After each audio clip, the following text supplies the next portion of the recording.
Can we hear me now? I've got nothing. Can anyone hear me? I hear something.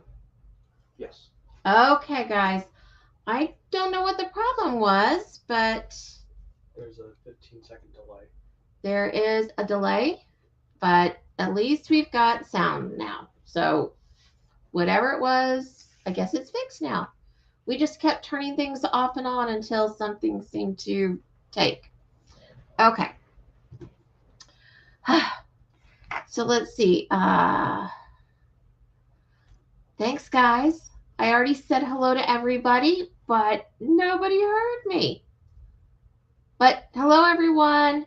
Please go ahead and continue to say hello to each other. And I'm a little turned off my game now because I was all in my mode. And now I'm not. Okay. Can you hear me now? Oh, what was that? Wow, that's a delay. I have got a serious delay going on. Okay. And hubby has about a 30-minute delay going on, it seems like. I don't know what the problem is. We'll just hope that it gets better. I can't imagine what's going on. And Lisa, thanks for joining. And you are not late because we are just trying to get the audio to function properly. There are apparently gremlins in the system. I don't know why, but there are. So we'll just kind of go with the flow and see what happens, see how it all comes out, and hopefully it won't be too bad. Alrighty. So before I get started on the process of the chain piecing, I thought that I would take a moment and offer prayers to everyone in California and the surrounding areas dealing with the fires. That is just, wow, there really aren't any words for that. And also offering up prayers for all of those who are suffering from the winter storms and all that goes with that, the wrecks and the power outages, and well, there's just chaos everywhere, and my heart just goes out to everybody. It really does.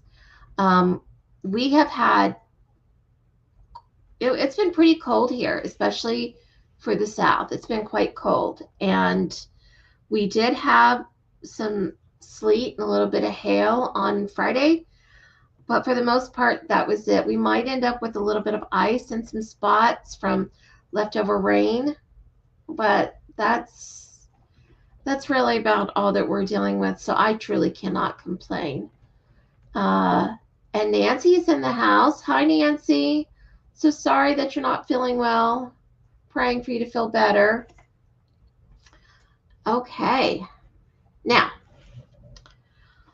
before we get started, I would like to explain a couple of things, and then I will continue to explain things as I go through the process. I am not typically ADD, not even in the joking sense of the word. OCD, yes, but not ADD. However, there are times when I do get bored with a project or bored with a part of the project. Let's see, if I'm doing a whole lot of quilting and I've been quilting for weeks and I'm kind of over that step, those things happen. And there are times when I kind of feel like I need a bit of a quilter's reboot, so to speak.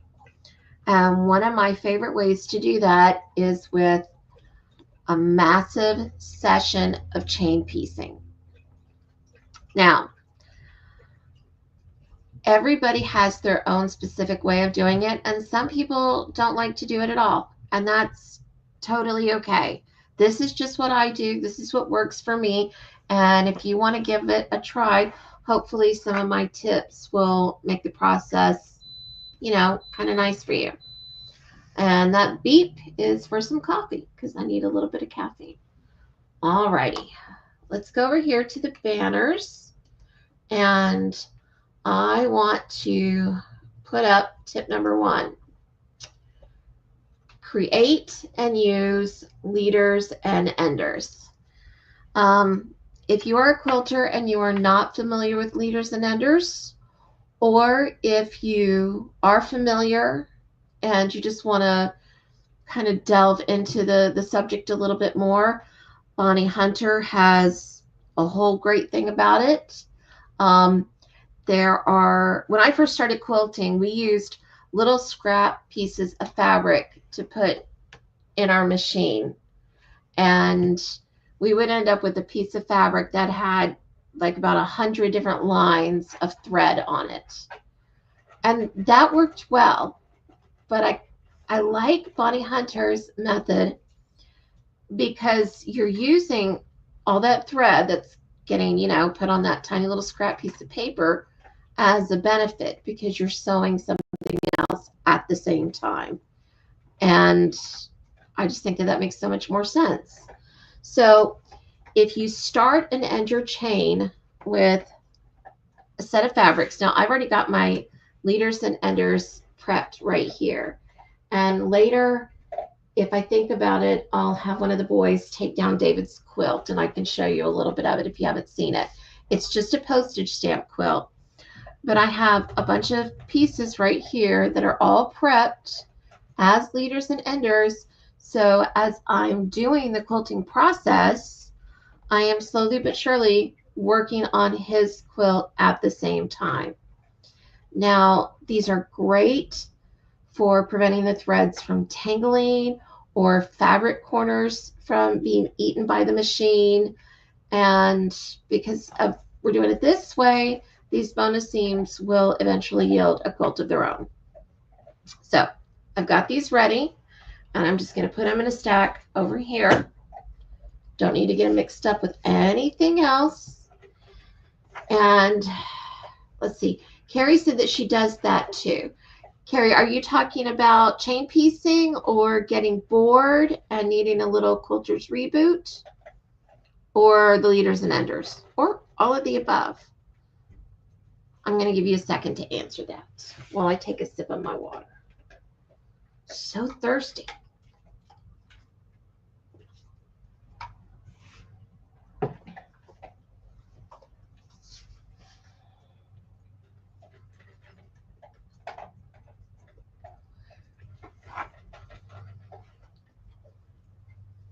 And now I'm going to go ahead. I'm going to let Carrie take her time. I'm not going to, force her to answer quickly or even at all.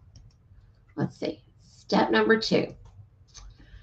Lay out projects and take pictures. Okay. So this is something that I usually get some help from. Oh, David popped on. He said, getting bored. Hey, I do that all the time, and I'm not even a quilter. Carrie said the boredom and the reboot. She likes the ideas of the leaders and enders. Thank you, Carrie. I appreciate that. So for the layout projects and take pictures, arrange all your pieces after you've got them cut. Just lay them out. If you don't have room, you can do a homemade design wall that can be really fancy and complex, or it could just be one of the flannel backed tablecloths with the flannel side facing out that you can put the stuff on. Whatever works, or a bed, a table, a floor, it doesn't matter. I've used them all. Lay out the stuff and then take a picture of it. Now, I took a couple of pictures. Here's just one. It's nothing fancy, but you can just see I just laid it out so I know exactly what pieces go where. And then I stack them up accordingly. And I just find this really helpful.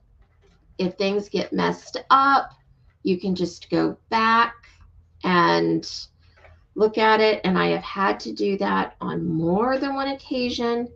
Even the best laid plans can go awry. So it just helps to have that little bit of a security. Carrie says that she tried the leaders and ender idea and they ended up getting sewn in the quilt. And now she just chain pieces those during her reboot. That's fair enough. Absolutely. Alrighty. So lay out your projects and take pictures. It'll save you so much time in the long run. And I'm going to tell a story. I had a beautiful watercolor quilt of a cross. Could I provide a closer picture? Maybe. I don't think I've got one online, but I will check. But I had this beautiful watercolor cross quilt, and I was just so happy with it. And if you don't know what a watercolor quilt is, it's where you have usually florals, and they're all cut up and they're all put together. And when you step away from it, it shows this beautiful image. And I spent so much time, and I got it exactly the way that I wanted it. And I was at a group, and I left to go to the bathroom. And when I came back, a very well-meaning friend had been rearranging all the pieces to see if it would look better in a different way.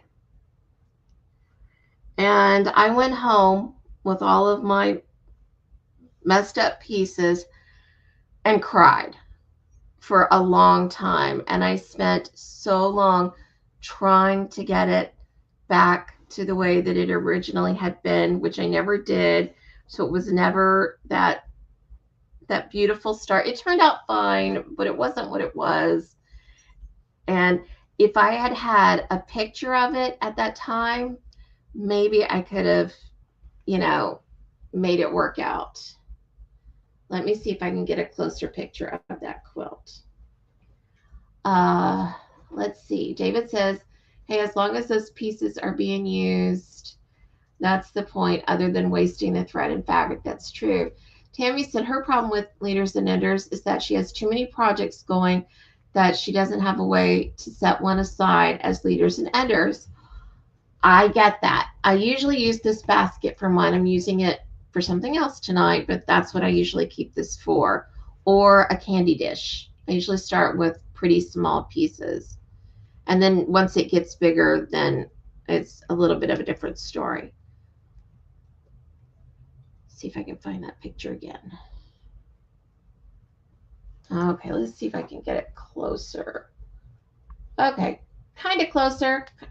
Guys, I'm so glad I was never a weatherman. And it's okay. We can kind of see it now. But you see, they're just laid out there. So it doesn't have to be fancy. I just need to know what pieces go with what. And David said, so use one of your other projects to be your Leaders and Enders. You don't have to have a special Leaders and Enders project. No, you don't, but it does help. I've taken projects that just happen to have a lot of pieces, and I've used those before as Leaders and Enders. Just because I knew that I wouldn't necessarily want to sit down and sew on a gazillion pieces. So I've done that before. Okay. So we've talked about laying them out. We've talked about taking the pictures. Now, stacking your fabrics. So usually right after I lay it out, I take the pieces that I want to sew and I put them right sides together. Now, often I will have them stacked something along this line, usually about 1/4 inch away, different rows, whatever. If Gentry or David is stacking it for me, sometimes I will have them just put clips on the side that I'm supposed to sew. You can pin them, whatever you want. It doesn't really matter. Just whatever works for you, that you are going to remember which side it is that you're supposed to be sewing on. That's how I remember. That's the important part. It's just what side you're going to sew. And then I just stack them all up. And try to take care, but if you have them all nice and stacked, it can help reduce the confusion, and it keeps the process of the chain piecing a lot smoother. And I usually, if once I have a quilt laid out, I usually stack from the lower right corner up to the upper left corner, with the upper left corner being on top. And that way, when I start to sew it, it would be, from the top down. That just works for me. So, but again, try to figure out what makes sense to you, and then just do that over and over and over again, and see if that makes things a little bit easier for you. Hello, Miss Darcia. You're not late, sweetie. We're only on number 3. On the first 2 were only mildly important. And Carrie says that she always clips or pins the side that she needs to sew. And she said, if I don't, I always sew on the wrong side. Exactly. And that's exactly it. Or if I make a stack and it's going to be like for later on the day, or if it's going to be for the next day, I make sure that the side that I have to sew is the one that's closest to the machine. I make sure that it's on the right side. So that's just make a nice, simple stack. That's all you got to do. It doesn't take long to stack it the way that you need it to be, and it'll save you so much time in the long run. My next tip is, how many projects should you work on? Work on as many as you want. Work on multiple projects. Create a stack for each project. Feed them through one right after the other. This maximizes efficiency, and it keeps your machine running continuously.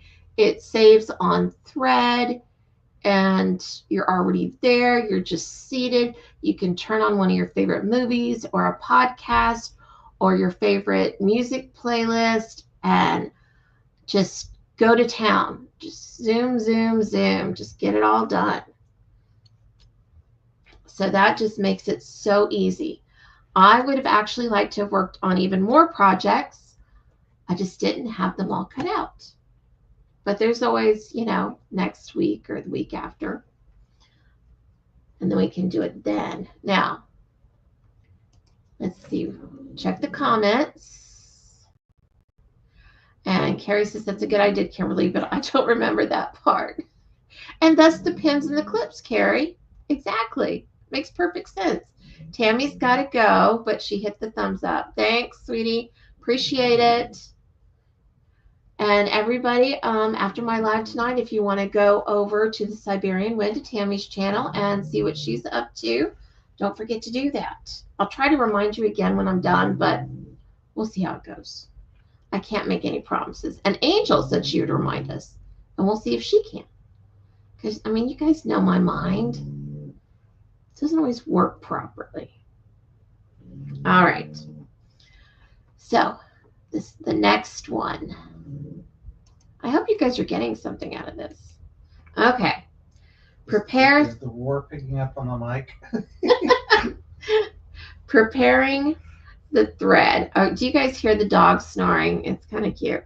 Okay. Prepare the thread. This sounds like it would just be, I don't know, obvious.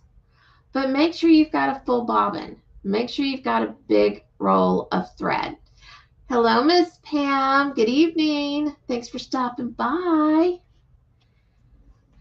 So, yeah, just because you don't want to get that momentum going and then immediately run out. Yeah, you will eventually run out, but there's nothing that, kind of puts a halt in your progress, like having to rerun your bobbin or find new thread or whatever. Just, again, it seems so simple and so obvious, and you'd be surprised how quickly you can forget to do that one step. Absolutely. Alrighty. Now, number 6. Okay. This one is one of my favorites. Pin the pieces as you go. Now you could use up 500,000 pins and pin them all at once before sitting down. And there's nothing wrong with doing that. Thank you, Miss Angel. She just shared Tammy's link. But I don't want to use 500,000 pins. So I just pin each one as I'm feeding it through there. I usually keep about, I have my pin cushions, but depending on the size of the pieces, I usually keep about 3 to 5 pins right here at the machine that I just use over and over and over again. And Darcia said, make sure that your bobbin matches your thread. Absolutely. Very good tip. So pin as you go. Super simple. And of course I recommend pinning. You guys know me. I pin everything. It just has to be one of the tips. Okay. Number 7. Guys, there's only 7, 8, 9, and then we're going to get to work. But number 7 is press the seams in bulk. So you sew through your entire stack. All the different projects, you sew through them all, you turn on your iron, and again, you've got a TV show, podcast, whatever, and then you just press each one right after the other, one right after the other. And it just helps to maintain efficiency, and because you're in the moment of it, it's likely to prevent shifting, because you're doing different things with your hands. You will already have that muscle movement, that muscle memory rather, going. Now, for the next one, this one's important though. This one is very important. Fix mistakes promptly. So when you are pressing all of your seams and you come across one that's wrong, make sure you fix it. You can either fix it right then and then go back to the pressing, or you can leave a space between your piles of where it goes and then fix any mistakes right after you've pressed them all. Either way is fine, but fix it immediately before moving on to the next chain, because if you don't, if you start at the next chain after that, you will have mistakes. You will forget where things go in your layout, and it'll just cause problems. Just take my word for it. Save yourself some trouble and make sure that you go ahead and rip those seams right out and take care of it right then. And it won't take you any time at all. I know that every time I've had to do that, whether it was chain piecing or even just regular piecing, it would be so annoying that I would have to fix it, and I'd be like, oh, I'm in the groove, I'm getting stuff done, and now I got to stop, and I probably spent more time fussing about it in my head than what it actually took to fix it in the first place. So just go ahead and fix it. And now for the last one. Lay out pieces to check for accuracy. Okay, so you have put your whole pile through the machine. You've sewn it all. You've pressed it all. Lay them out. Get them all laid out. Check your camera pictures. Make sure everything is where it goes. Then start matching those pieces back up and get prepared for your second round of chain piecing. And that's it. And then at that point, it's just wash, rinse, repeat. You just do it over and over again until your projects are done. Now, sometimes I will get to a point where maybe one of my projects isn't going to be pieced yet. It has to be trimmed or something to that effect. And I will just set that part aside, and I will just keep going with the parts that I can keep going with. So that's it, guys. It is super simple, but it really does maximize efficiency. And I didn't actually make a little line for this one at all. I didn't. But if you're ever working on something that you're not particularly fond of, kind of like slip it into the middle of your pile between projects that you actually enjoy. And you're just going to kind of end up sewing it together without giving it much thought. It helps. I know it's a mind trick that we play with ourselves, but it works. It's kind of like when you're trying to eat less and you put everything on a smaller plate. It works. We know that we're doing it, and yet it's still effective. Okay, let's see what the comments are so far. Carrie says that she gets too bored pre-pinning. I can understand.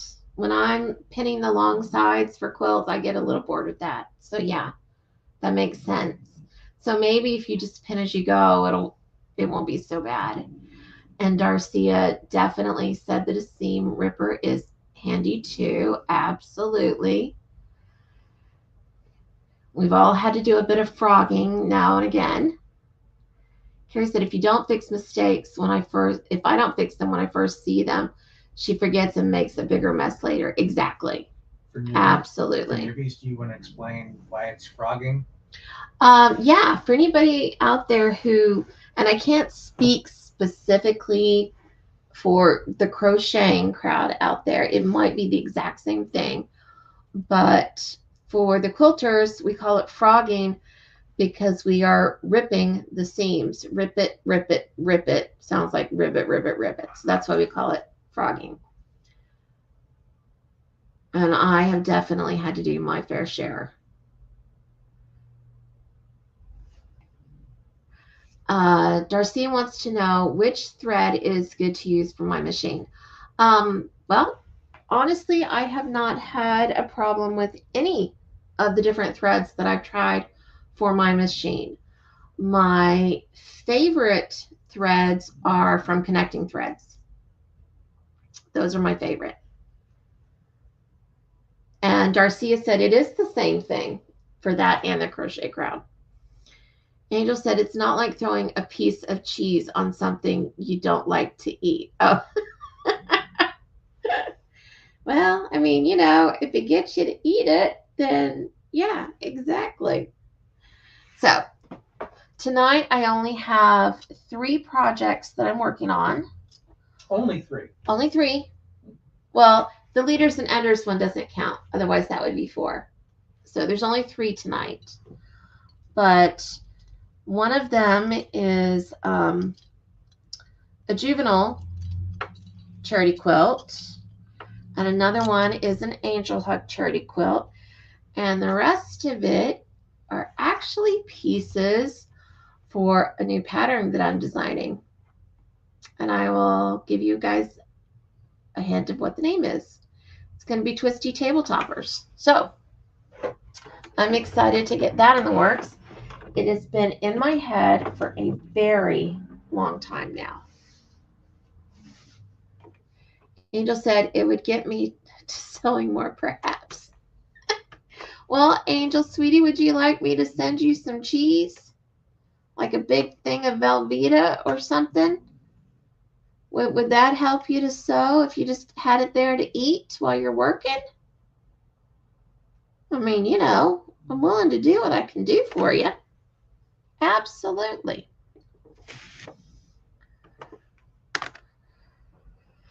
So we're going to get started with my leader and ender. And tonight I'm just using white. Sometimes I will use off-white or cream or tan or a light or even a medium gray.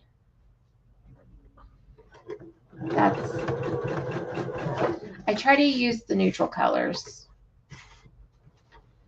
But if I'm doing a bunch of dark pieces, I would maybe use a dark gray or a black. But most of the things I'm working on tonight, even this set, which is black and white, I'm just going to stick with the white.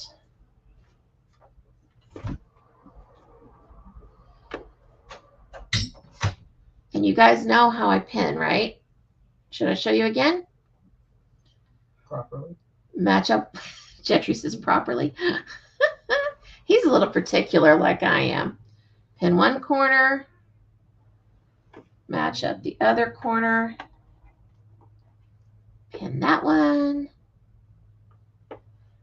smooth it out, match up the center, put a pin in that. Easy peasy.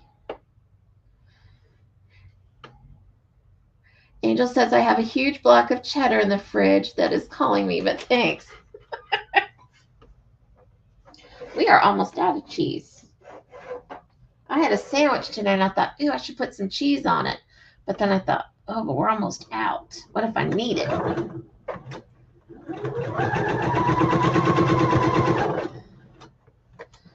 So when I go to do a chain piecing session,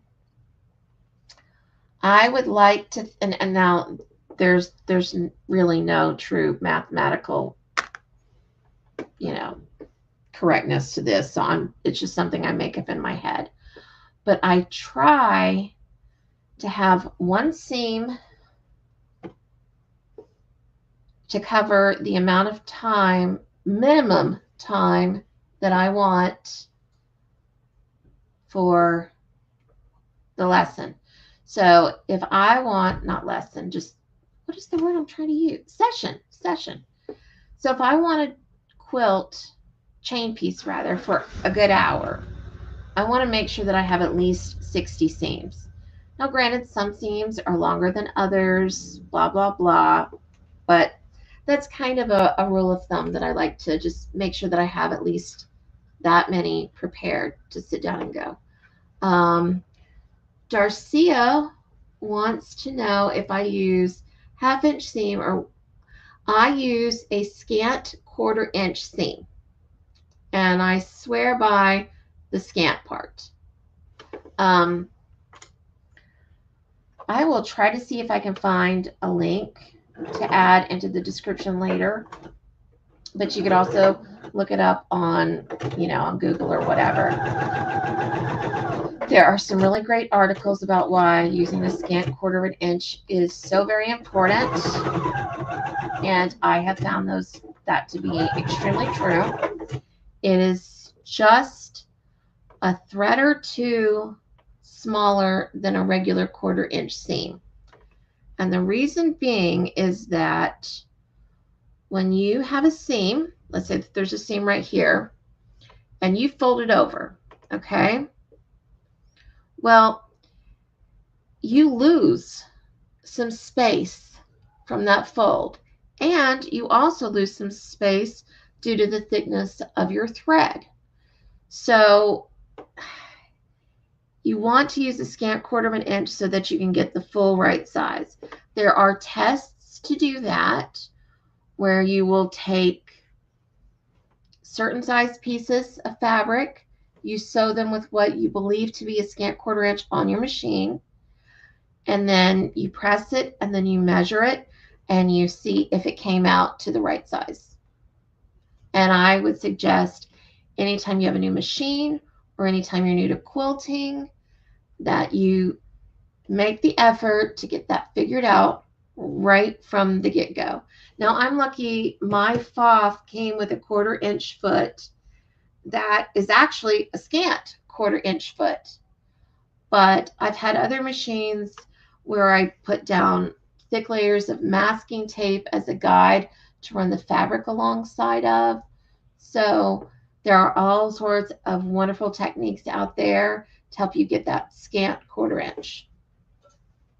But if you're doing a quilt that has pieces that are different sizes, if you don't have a good quarter-inch, scant quarter-inch, when you go to start putting matching up those different size pieces together, they might not fit properly. So it's definitely something to keep in mind.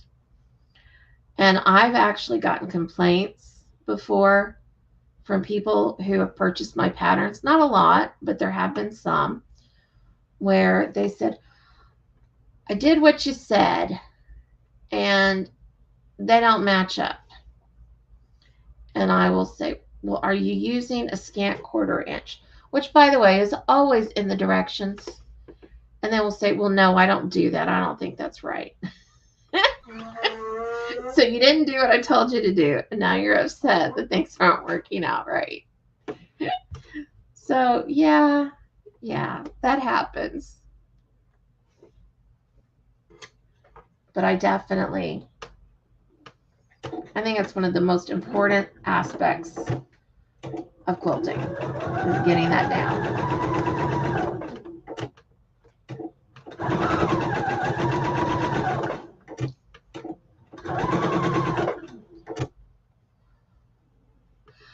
I was at a retreat once, and we were at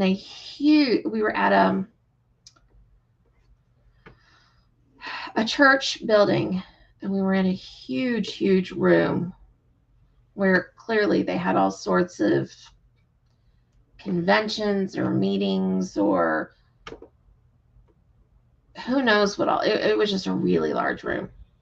And one of the ladies there was doing a chain piece, and these pieces were small pieces. They were only the seams were only like a couple of inches big. I would say definitely no more than 3 inches.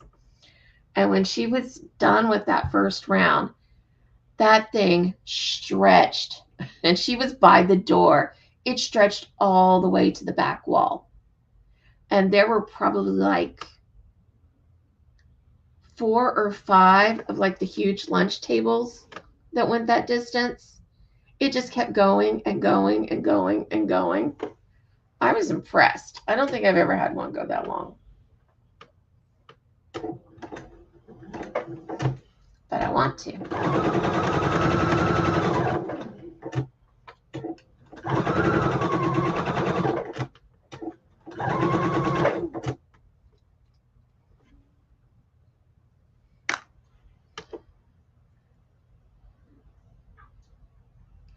It sounds like we've got some people who are planning on some quilts. I know that Darcy is definitely planning on working on a quilt. Angel, is there a particular quilt that you'd like to make? Do you have one in mind? I want to know what everybody's working on right now.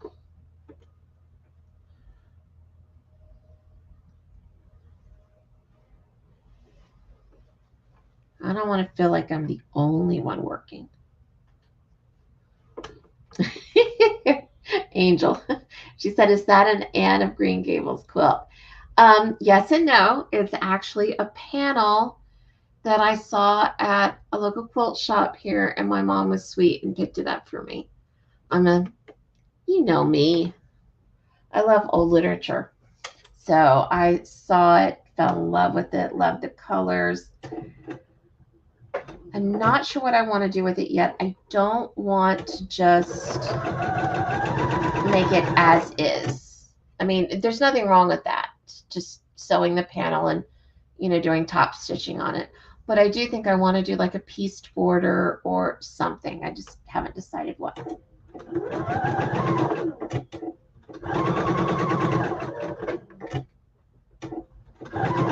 But I would like to get some matching fabric for it. I haven't looked to see if there's any still out there yet or not, though. But I would like some.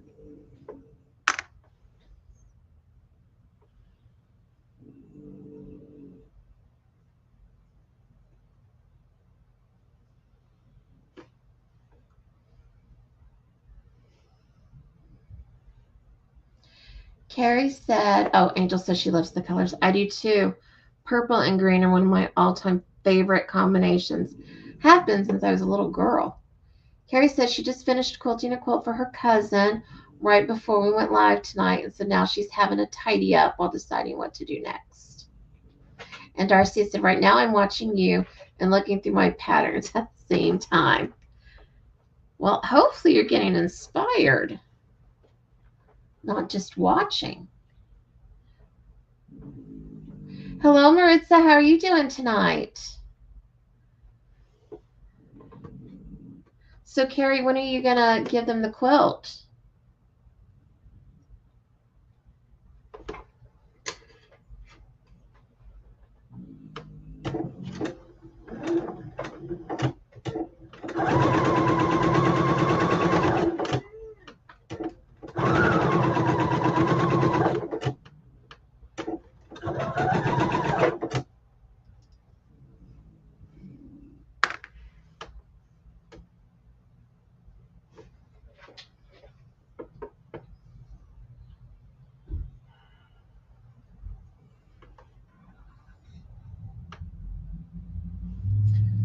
Gentry wants to know what we all enjoy watching while we are chain piecing.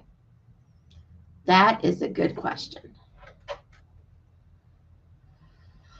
I have a ton of movies and TV shows that I've seen so many times that they're perfect for when I'm at the machine.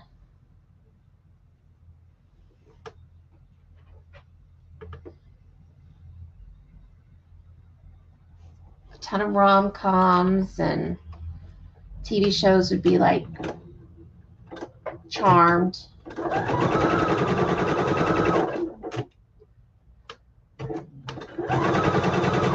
Maybe Designing Women.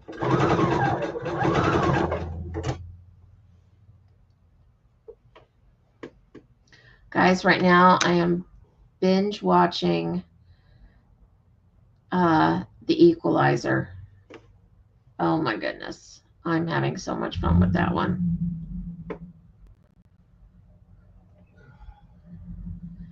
They put the first 3 seasons on Netflix, and I've been wanting to watch it ever since I learned about it on The View a very long time ago when they had Queen Latifah on there for an interview about it. Thoroughly enjoying it. And then at the end of the 3rd season, the cliffhanger was just too much to bear. So, Sweet Gentry,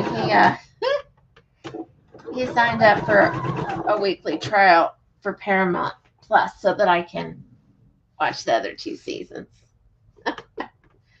Let's see. Angel said that she's thinking of the hum of the sewing machine that really relaxes Kimberly. Yes, it's very relaxing. And Carrie, unless it makes a bad noise, and then it's really stressful. Carrie says that in a few weeks, she's going to give it to them. She needs to finish the ones for the other sisters. She says she has a big family, and if she doesn't deliver them each until the aunt's kids are done. That's smart. So how big is the family? How many are you doing? And Angel said the original or the new one with Queen Latifah? The new one with Queen Latifah. I watched the movies too.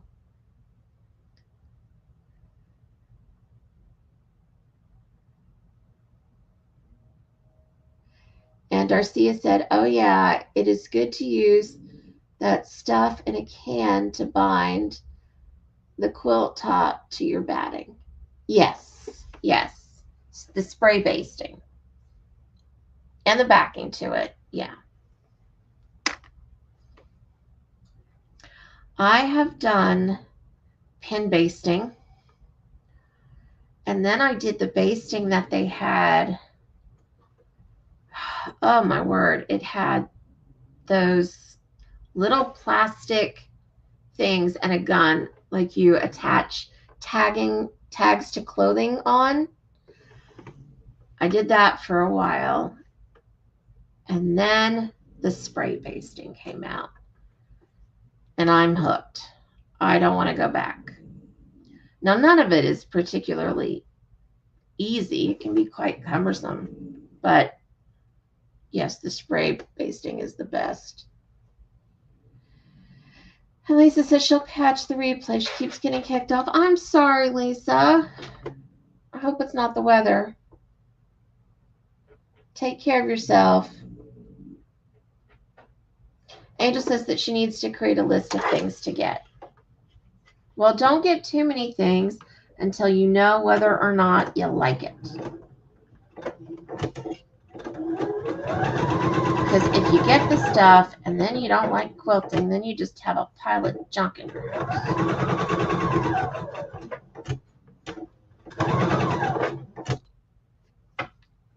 And I wouldn't want that for you.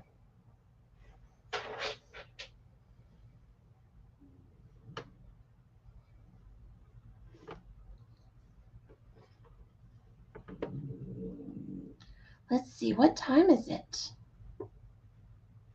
It's almost time for the tri-bond question.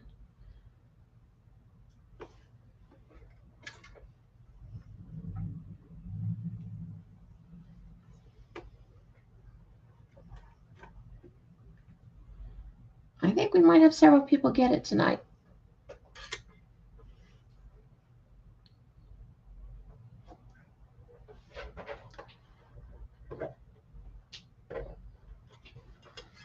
Well, Angel, I think what we need to do is have you make something like a table runner first. Something kind of small. My very first thing that I made was just a tiny little rectangle. It was a 9-patch, and then a machine applique heart, and then a 9-patch. And then I did a blanket stitch around it after I added it to the front of a sweatshirt. That was the first thing I did. Small, simple, and it was done quickly.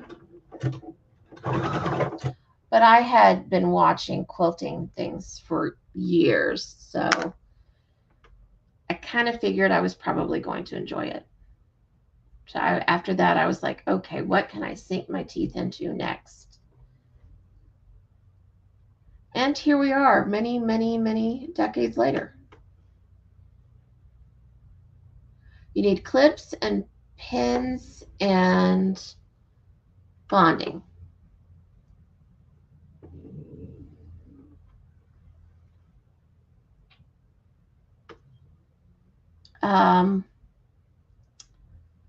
Some spray starch would be good too.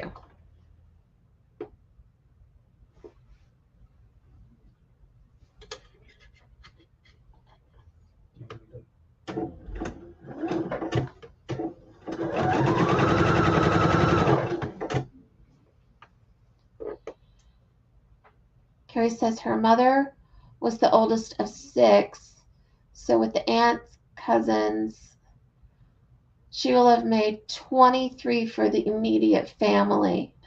She has 15 completed. Not bad for 3 years of sewing. Not bad at all. What is the average size that you're doing for them? And Darcia said that the first thing that she made were placemats and kitchen curtains. Exactly. Carrie said, oh, and I do all the steps myself. Yes, I do too.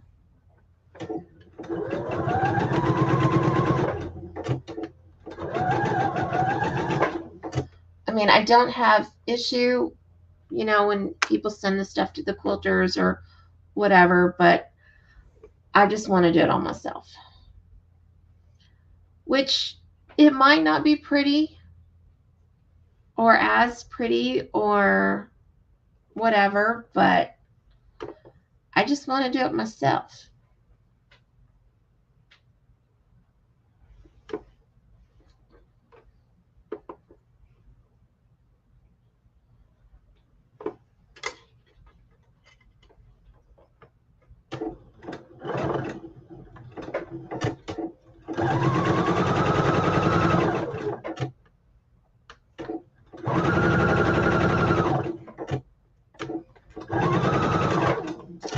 Oh, and let me check something really quick because we will be doing a little celebration in the future. Now, Some of you may or may not know that I used to sell my patterns in physical stores. Well, I was going to say across the country, but I also did it overseas as well. However, oh my, I'm a lot closer than what I thought. But since I have been on Etsy, I have had 4,942 sales. So when I get to 5,000, we are going to have some kind of little party and celebration. Am I going to be doing a temperature quilt? Well, I started one last year, Angel, and so I would like to finish that. Unfortunately, right now it is in storage, and we don't know where in storage. We don't know where anything that is in storage is at. So I probably will not pick back up on that until after we get settled somewhere else and we get everything out of storage. And Carrie said that one of the quilts was a king, one was a queen, and the others were throws. She said she let the aunts choose the size, but the cousins are getting the couch snugglers. Yes. I find it interesting what people think are the different size of throw blankets. Because what I think is a throw size is too big for some and too small for others. So I think that that's interesting. Well, and even the king and the queen, because some people just want the quilts to go just kind of just over the top, and some people want them to go all the way down like a full bedspread would.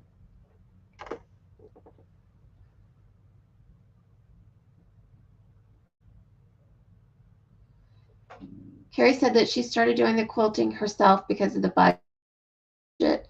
Now decided that the quilting is my favorite part. Now, do you use a long arm quilt? I mean, a long arm quilt.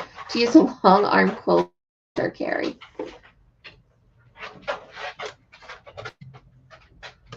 I don't think I will ever use one. I mean, I've kind of moved one around before at like at a quilt show or whatever, but I just feel more comfortable with my tiny little machine doing my own thing.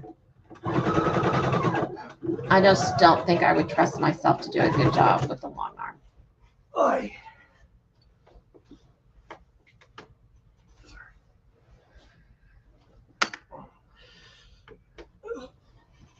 She says she doesn't make anything smaller than a 60 by 60. Yeah, that's closer to mine, except for that mine tend to be more like 50 something by 70 something, rectangular, but probably close to the same size overall.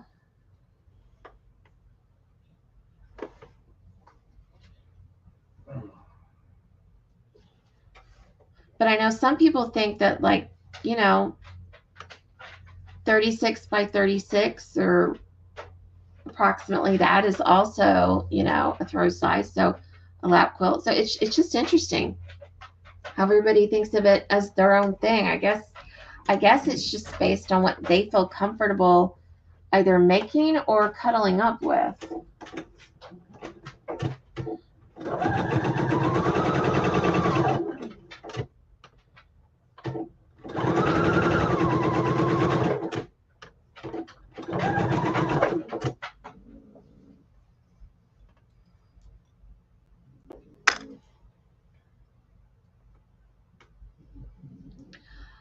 Oh, you've got a frame for your domestic. See, I don't think I would be able to do that.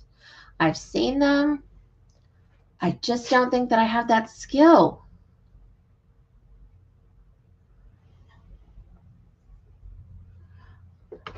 You're going to continue frame because of old shoulder injuries. Oh, yeah. That makes sense. It does. I just don't think I've got the skills. And I've even tried to use, like just do the free motion on my machine. Nope. I am not happy with the results when I do it. Now, in fairness, I can be very hard on myself about such things, and I am looking directly right at it instead of from a distance. So I may be harder on myself than need be. But I've also looked at other people's free motion work, and some of it I thought was amazing, and some of it I thought was horrendous. And I've seen some of that horrendous work end up on the cover of magazines. So, again, everybody has their own opinion and perspective on it. David said that he's sorry about Carrie's injuries. Darcia wants to know what a domestic machine is. Darcia, this would be considered a domestic machine as opposed to an industrial machine, like that you would find at a factory, or a long arm machine, which is an entirely different being all on its own. She said it's practice. You can if you want to. Well, I'd have to stop crying first to get through the practice. And to be honest, I don't see that happening. It's okay. I get it. I can't be good at everything. I can do quilter's math, though. I'm good at that. So I'll just be happy about that.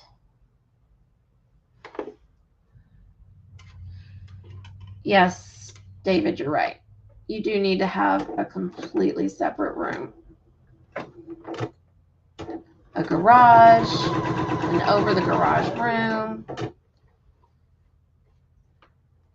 basement.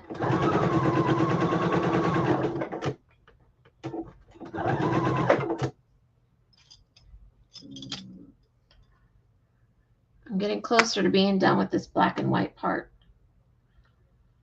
And then on to the next project. Oh, it's time. It's time. Let me put this pin in so I don't sew the wrong sides together. It's time. All right. Okay. Everybody, just a reminder, no cheating with the Tribond question. No looking stuff up. I'll never know, but somebody will on the honor system. Okay. Seeds, garments, and sutures. That is our Tribond for the day. Carrie said it's okay that we get to choose how we make our own quilts. Absolutely. And to be perfectly honest, if we all did them exactly the same, I mean, I guess it could get kind of boring. But, oh, I do love how pretty the long arm stuff turns out to be in the free motion. Oh, it can be so beautiful. Carrie says she doesn't have an option of an entire room for a long arm. That's why she's got her cutie frame.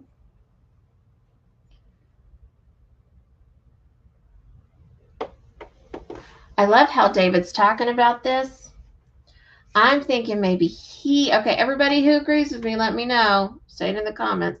I think David needs to have the long arm machine, and he should do all the quilting. Who agrees with me on that one? David needs to be the long arm quilter. Actually, I think he would like it, to be honest. It's like a giant power tool.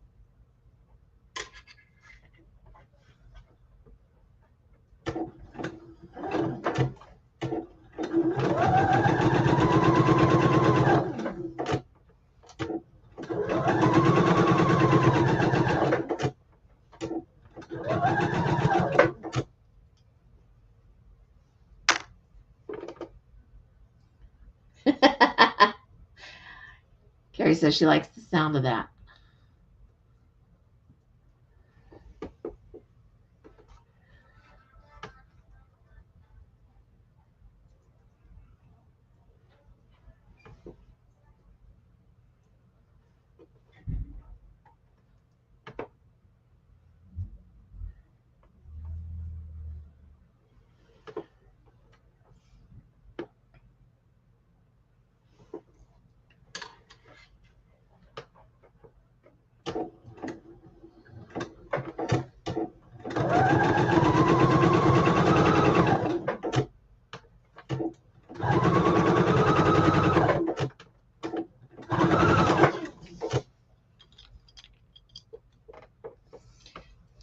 that bust open.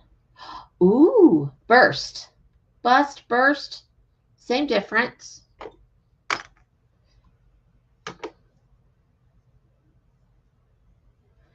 And Darcia said, is that the thing that stitches the design on your quilt?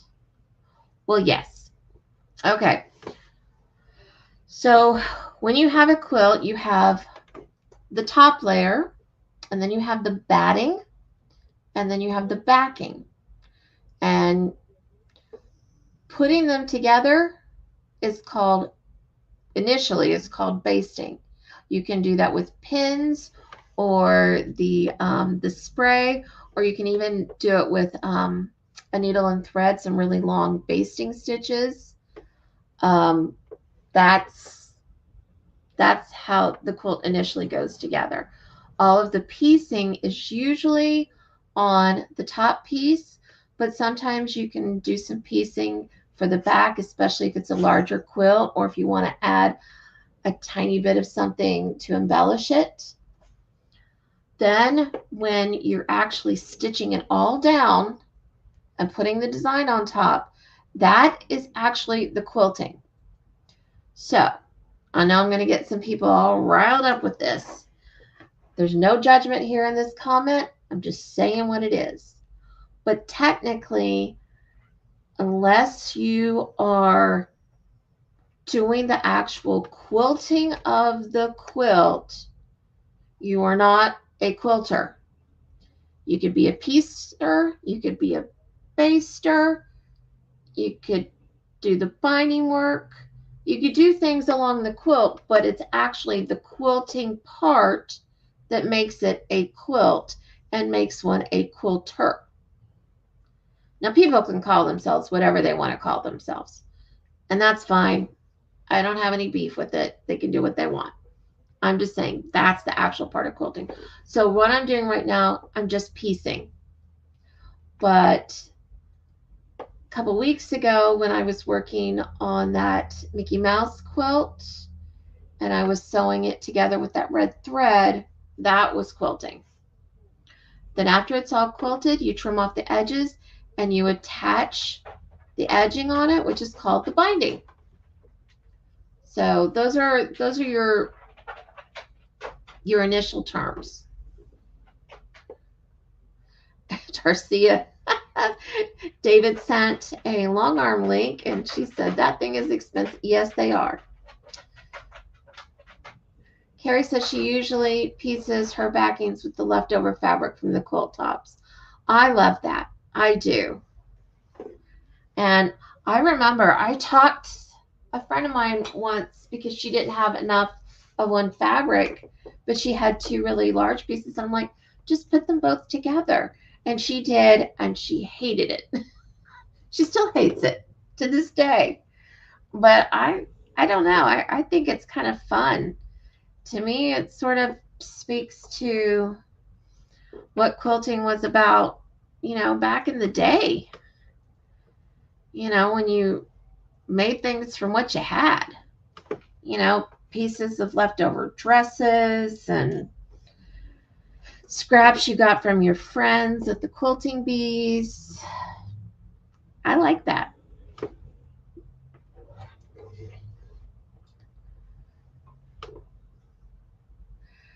David's guess for the Tribon is things to be removed. David, you little pervert. Wow. You remove sutures, you remove seeds from stuff. And don't talk about the rest. We all get your point. I'll get your point. Oh, my word. I'm going to guess by your response I'm wrong. But... maybe. Or maybe I'm just a good actress. She says, wow, that's the cost of a brand new car. Yeah. Angel, do not encourage David. Don't. Carrie says she likes it. Okay. Ladies, stop encouraging him to be naughty. He doesn't need it.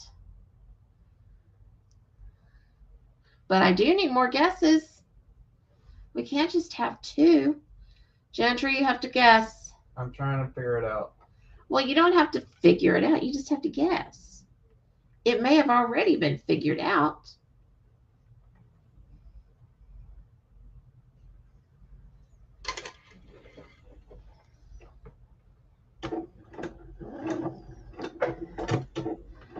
So guys, I'm a little nervous about putting out a new pattern. It's been a while since I've published a new one.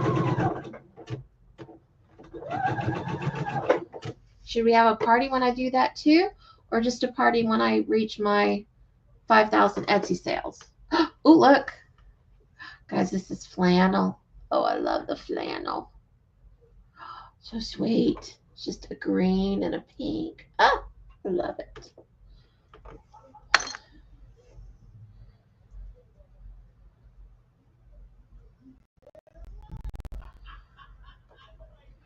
Guys, there are some really noisy people outside.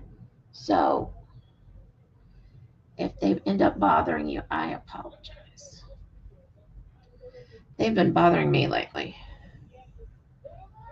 I'm having trouble holding on to my Christian feelings when it comes to them, I have to say. Struggling a lot. Apparently so is Charity because she's growling.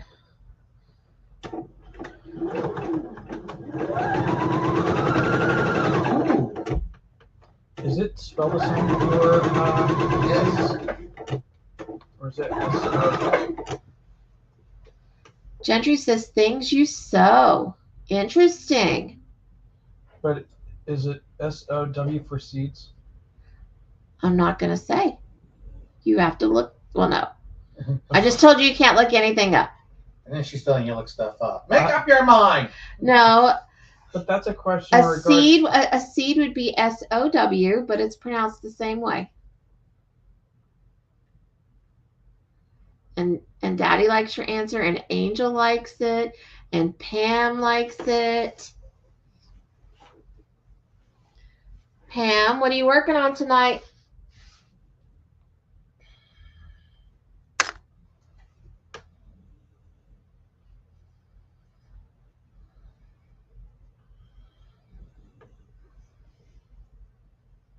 Inquiring minds want to know. Guys, she has got, not only does she have a temperature crochet blanket going on, but she also has a temperature cross stitch going on. Very impressive.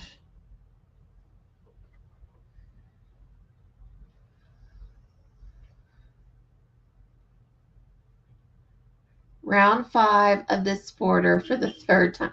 I'm sorry, Pam. That sounds awful. Are you, what's the problem? Are you losing count or what?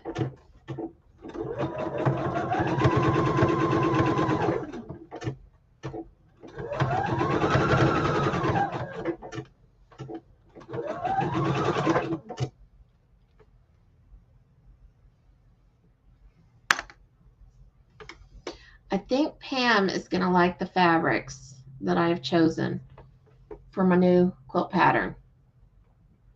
Doesn't really have much orange in it, but it does have bees. Being stitched up after surgery. Interesting. Guys, I love doing this every time. I love hearing your answers and hearing the way that your minds think. It's kind of like when I teach a class. I'm getting all excited now just thinking about it. So I go to teach a class and it's on the exact same pattern, but everybody has different fabrics and all of their quilts look so different and so unique, and I get giddy about it every single time. Darcia said she was looking at the word sutures. Pam said first time she didn't think that she had enough stitches. Second time she didn't like the way that the corners were flaring out. So 3rd time's charm, or at least it's gonna be. Very well. It's going to work. I'm going to stand in agreement with you.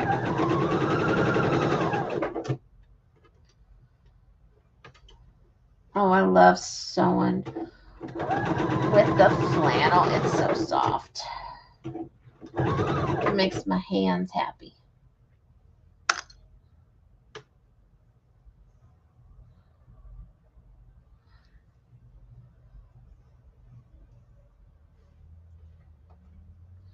So when do we think I'm going to meet that goal for the 5,000 sales?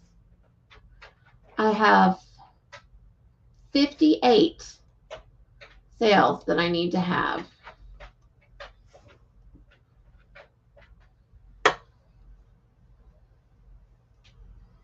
Hmm. 58. Things are slow right now because it's after Christmas. I don't know, guys.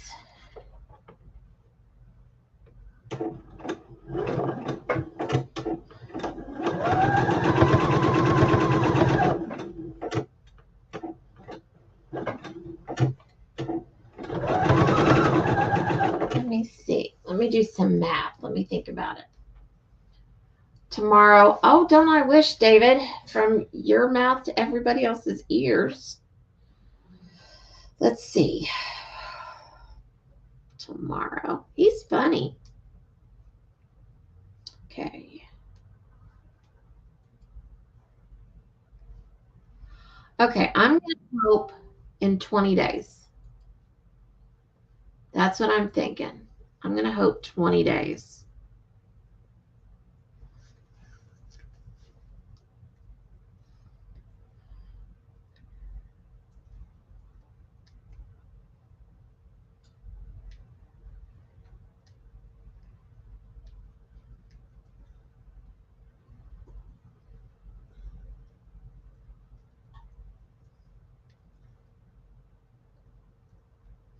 So what's today's date? I want to set a goal. I want you guys to believe in me for the goal. Well, we can set it for 21 days. So we've got the 19th, the 26th, the 2nd. So who wants to pray with me that I get my goal by February the 2nd?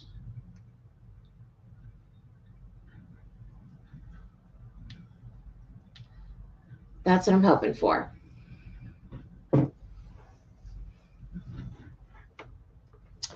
And what kind of celebration should we have? I am open for all suggestions.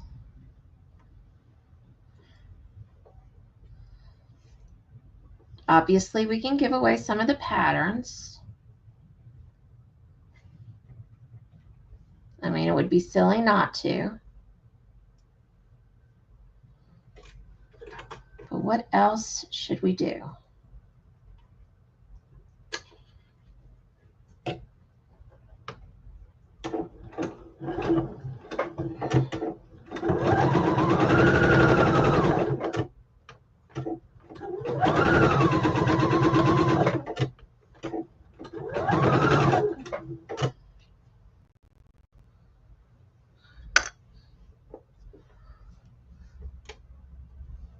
Do I even want to ask what that is? Is that where you put a blanket over somebody's head and beat the tar out of them, David? That's it. David, do we get to beat the tar out of you for suggesting it? I call dibs. Gentry calls dibs. Wow. Okay. Serious answers only. Aw. Darcia said that she doesn't mind watching me quilt. You're a sweetheart, Darcia. I appreciate that.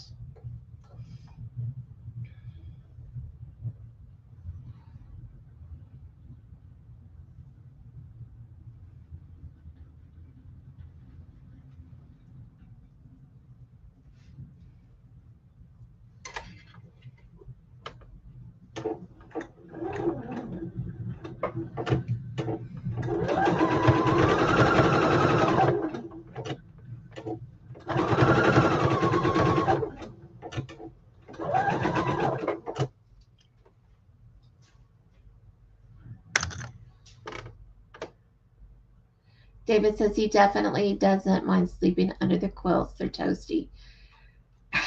Thank you, Carrie. I appreciate that. Ugh. Boy, you're feeling spicy tonight.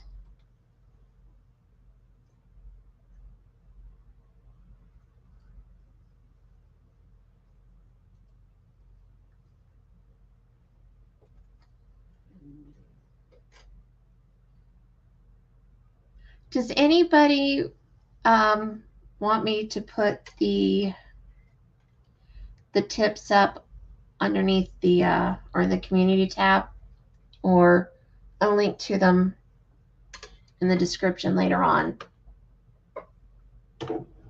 I know some of you already know how to do it, but I know that some of you are also starting, so let me know if you need me to do that.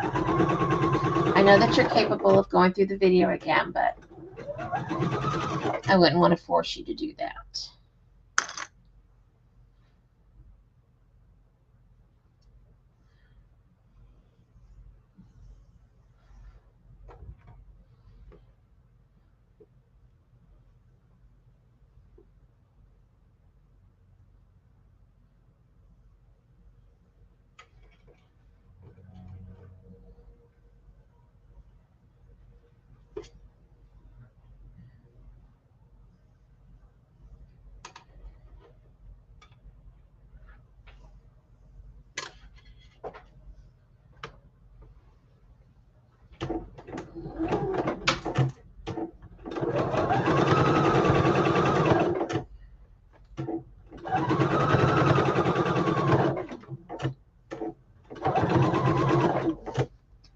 Okay, guys, I only have 2 more to do. No, 3 more to, no, 2.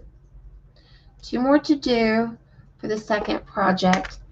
And then this beautifulness for the new pattern, which obviously I'm not going to make you guys watch all that tonight. That would just take forever. And, well, I love you all too much to do that to you.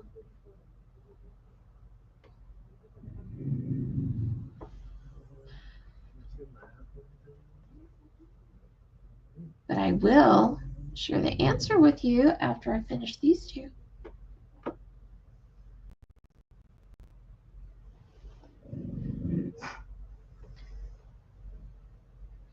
Charity, sweetie, it's okay. She hears the loud people.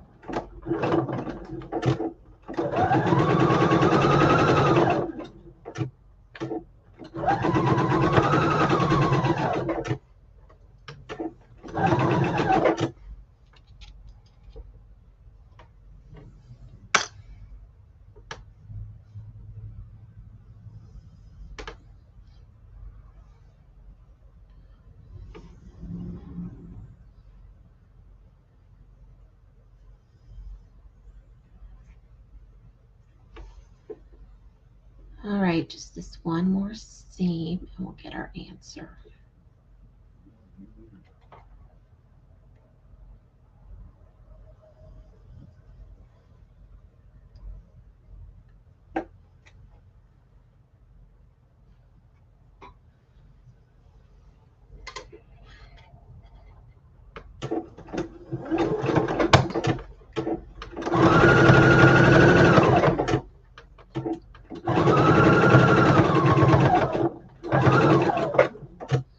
Okay, here we go.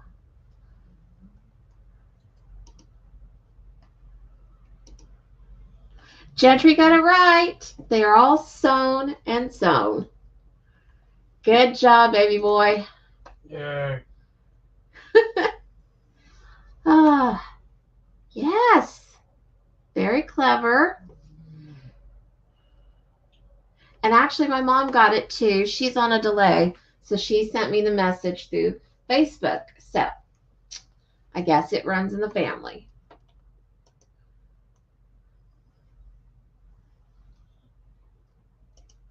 So congratulations to both of you. Now, Pam said that when they were in Germany and they had blanket parties, Not sure if they're the same as David's. They were like Tupperware style, and a sweet older German lady sold cool tapestries and things like that. That would be fun, but no, it's not even remotely like that. But that would be fun.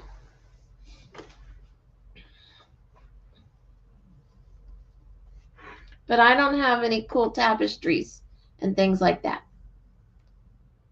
Oh well.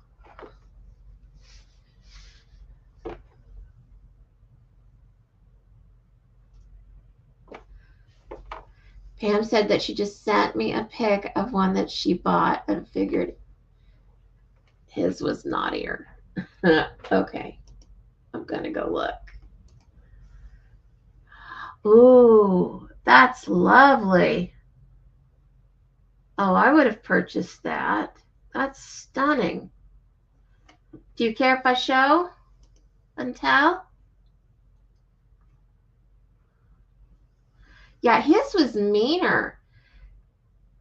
Pam, they would take somebody and they would cover up their head in the middle of the night with a blanket to where the person wouldn't be able to see, and then they would beat the living daylights out of them. Yeah, that's just terrible.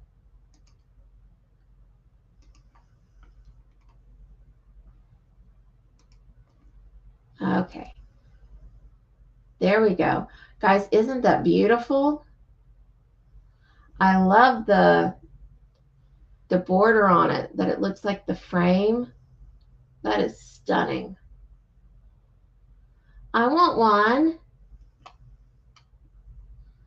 That is so pretty.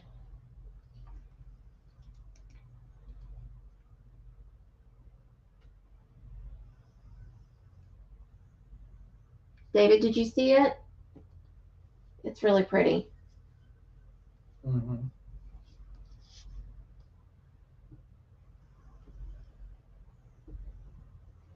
Yeah, I want one. Okay. All right, Pam. I'm working on the bee fabric.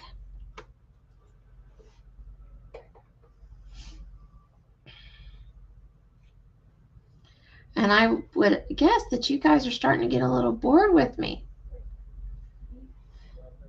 Because all I've been doing is just this piecing. David says he wants to live there. Me too.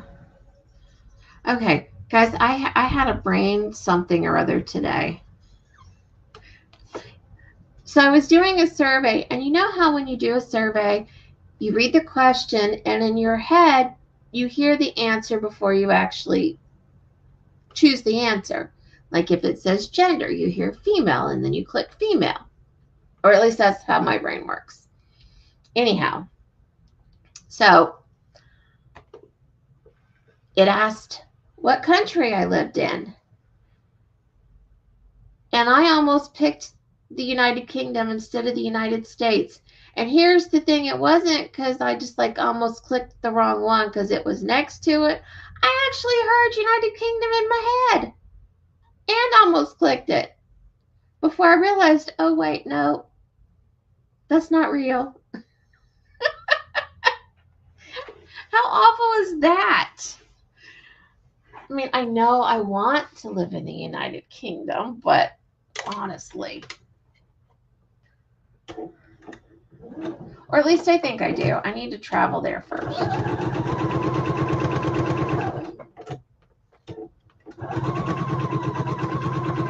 Sometimes fantasies are just better as fantasies.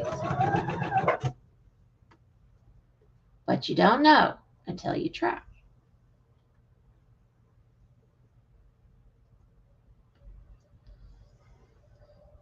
Like sometimes people think that living in a humongous home is ideal until they realize they have to clean the entire thing. Ugh, he's doing it again. Sweetie, I have Scottish in my blood. 32%. Nancy's back. She dozed off. Are you feeling any better? Pam said that she also sold blankets, sheets, curtains, and the stuff called green soap. It was little bars that they could get stains out of just about anything. Okay, that I definitely would love to have. She said that she thought that she sent that already. Maybe you fell asleep too.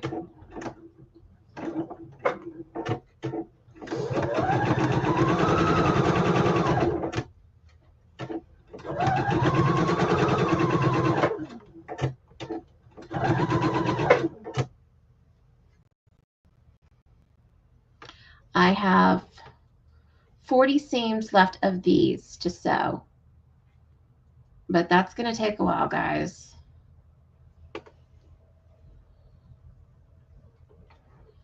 So if you need to beg off, it's okay. My feelings won't be hurt.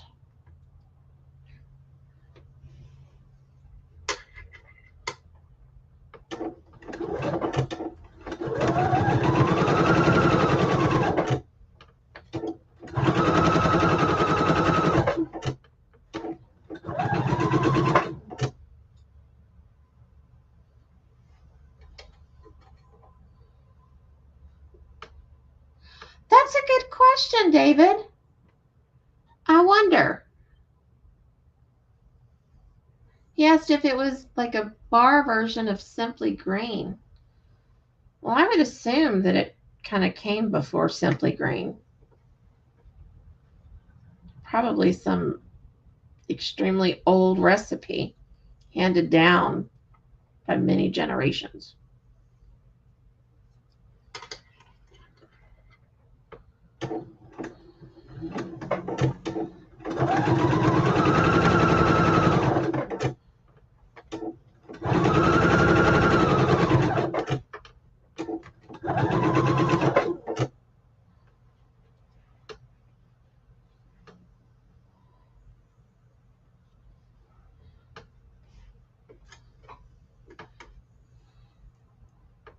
She says she's still not 100%, needs more resting.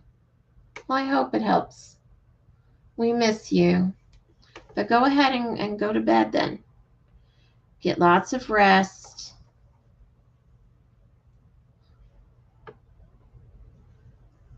Oh.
David says that he's sorry for Nancy, that he's doing a pouting face for her right now on her behalf.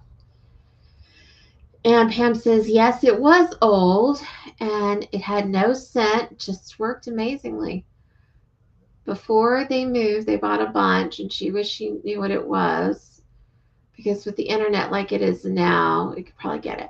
Or I was thinking you could do a search for it, but then I'm thinking there's probably a lot of faux versions of it now. It's too bad you don't have any friends that are there that could hook you up with it. Angel wanted to know if it had a gritty texture. Okay, green with a gritty texture. That sounds like, what was that soap that they used to advertise for men all the time? What, lava? Yes, lava. Sounds like lava. It was gritty and it was that grayish green. Man, that stuff could get just ducked off of pretty much anything. Wait, wasn't that like the wasn't there a shampoo version of it? No.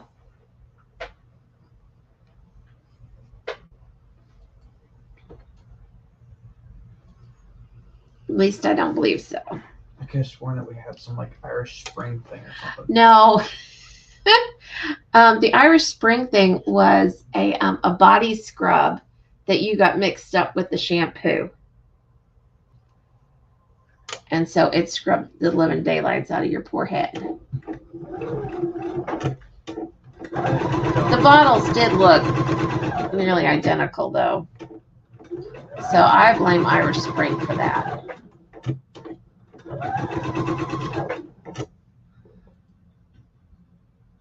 And Pam says, no, it was smooth. And Angel said that, yeah, she was thinking about that.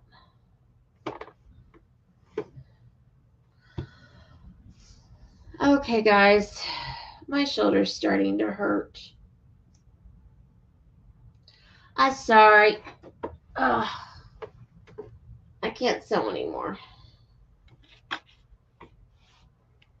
But when I get this finished up, I'll take some pictures and maybe do a short, something like that to show you guys.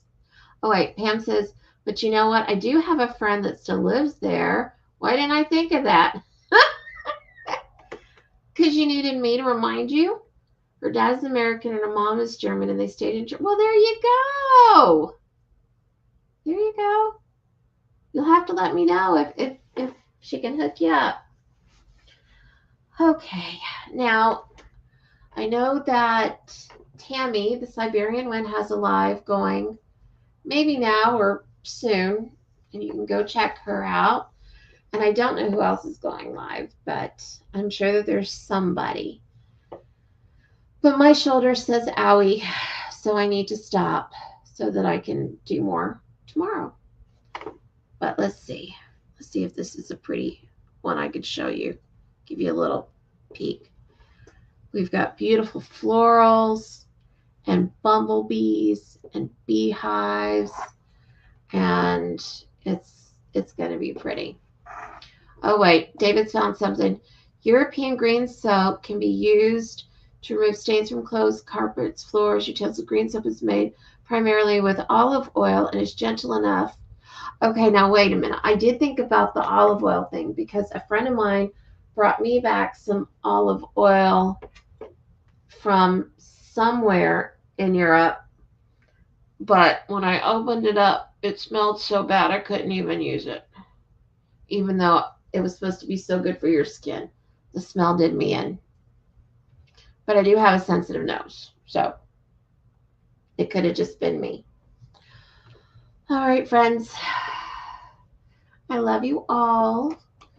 And I want to thank you for helping me sew this stuff. And I hope that you feel motivated to, do some chain piecing of your own.